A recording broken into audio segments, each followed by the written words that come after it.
What is up, Spider fans? What is this? Amazing Spider Fan episode number 9, I think, if I'm not mistaken. So we're gonna do things a little bit differently. Instead of making the video and having you guys have to suffer and looking my ugly face, we're gonna actually do inspired by my idol, Kevin Smith. I'm gonna do this next episode in the form of a podcast. So without further ado, episode 8 of the Amazing Spider Fan podcast number 1, if that makes any sense.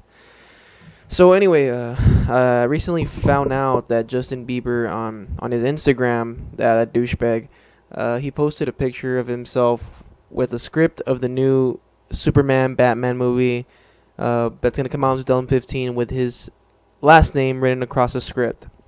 So of course, automatically we have to assume that he was offered a role.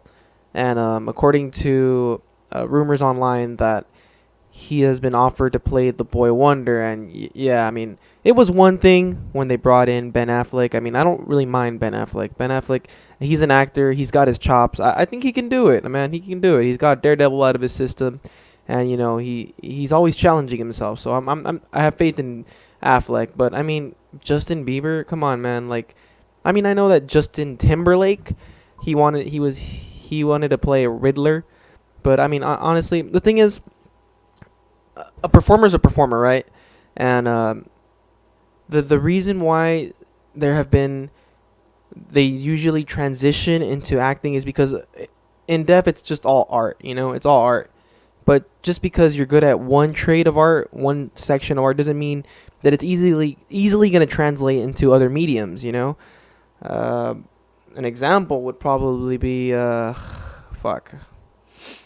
Rihanna. If you guys saw her in Battleship, I mean, that movie wasn't gonna do well anyways. It's just a rip off of Transformers, but you see how it's just a character. It's a C-list character. There's no layers. There's no nothing. There's no backstory. It's just she just gets, oh, it's Rihanna. Give her some lines, and but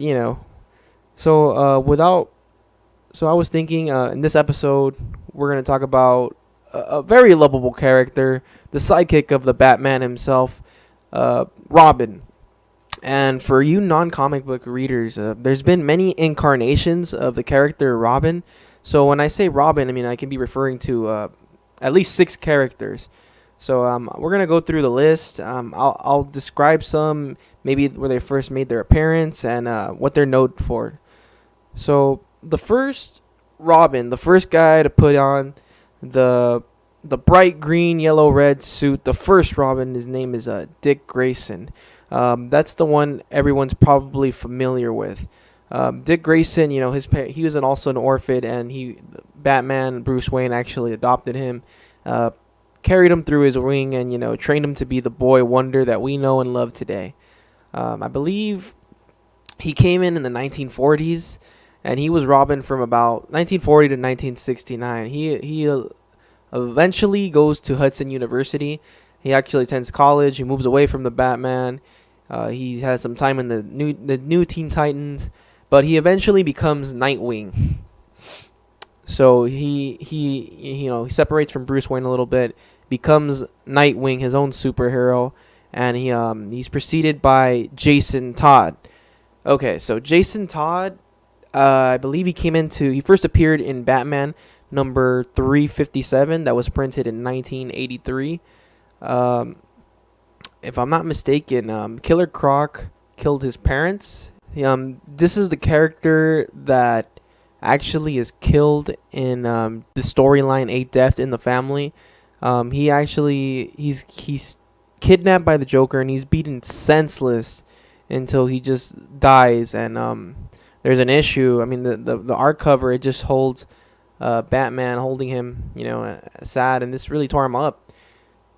But I mean, he eventually ends up becoming the Red Hood. There's a couple. There's a movie on that one. If I mean, in 2010, Batman Under the Red Hood. It escapes how he escaped. He actually his death was. It was actually Ra's al Ghul who obtained his body and immersed him in the Lazarus Pit. The Lazarus Pit. That's how Ra's al Ghul doesn't die. He's literally immortal. But I mean, every time you're dipped into there, you lose a little bit of your sanity. So that's the down part. Next on our list is Tim Drake. He was actually in Batman number 436 that was printed in 1989. Drake was a young boy who had followed the adventures of Batman and Robin ever since he was witnessing the murder of the Flying Graysons. He was an amateur detective, like in his personality. Dick Grayson, the original Robin, he actually passes on he passes the torch to him. So it's really nice, when these two characters connect. He has the original Robin's approval. I mean, what more do you want? He actually had his own first comic book that I have. It's pretty cool. Okay, next we have a lot of people. If you've read the Frank Miller's The Dark Knight Returns, there's actually a character called Carrie Kelly. She's actually a 13-year-old girl, redhead. She becomes Robin, and she's accepted as Batman after she saves his life.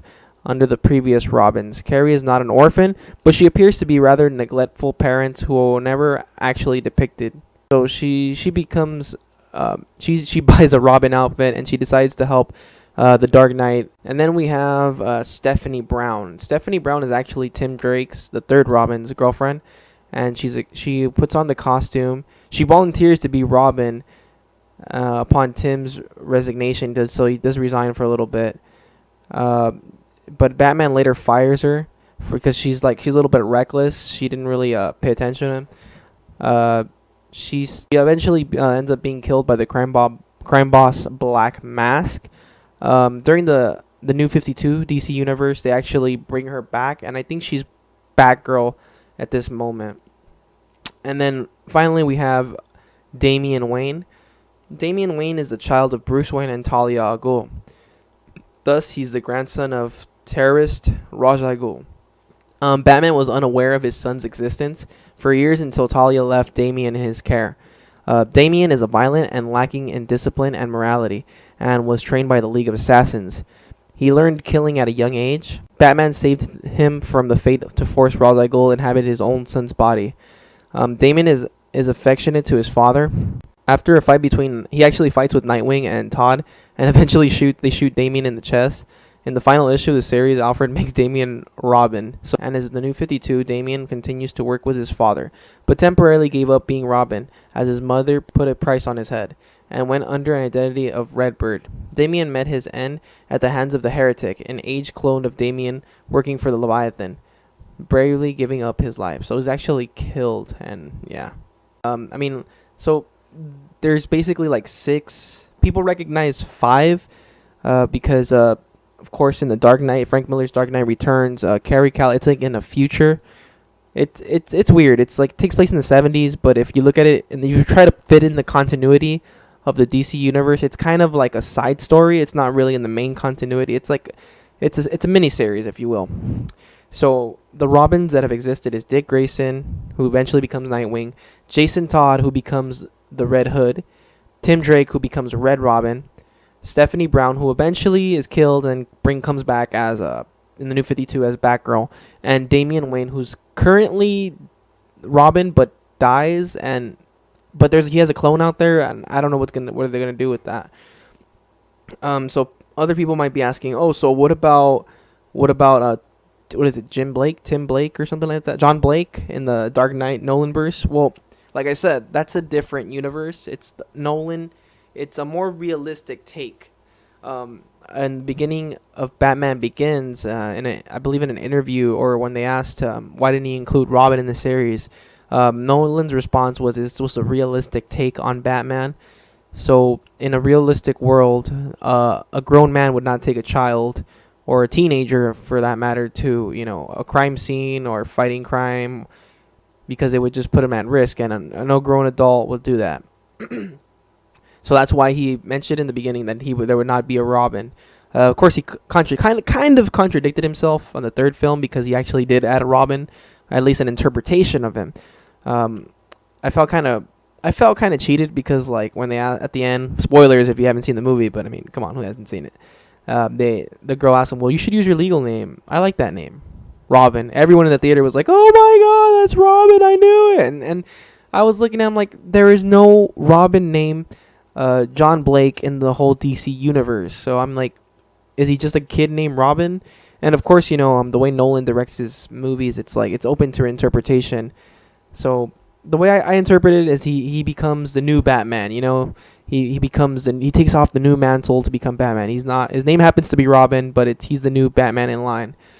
But so those are the Robins, the boy wonders, or the boy and girl wonders, who have been who've taken the mantle of what it is, the boy wonder. So what do you think about Justin Bieber possibly having down that role? Please write your concerns, your comments, and I honestly think it's a joke. Souster out. Also, if you like these podcasts, I'll probably keep on doing a little bit more. I highly recommend smodcast.com. I'll put the link in the description. Kevin Smith, who has way more knowledge than I in this comic book world, he has a lot of insight and he's hilarious. He has a podcast called Fat Man on Batman. It's really funny and you guys should look through him. He has a lot of amazing guests on that. So Souster 18 out.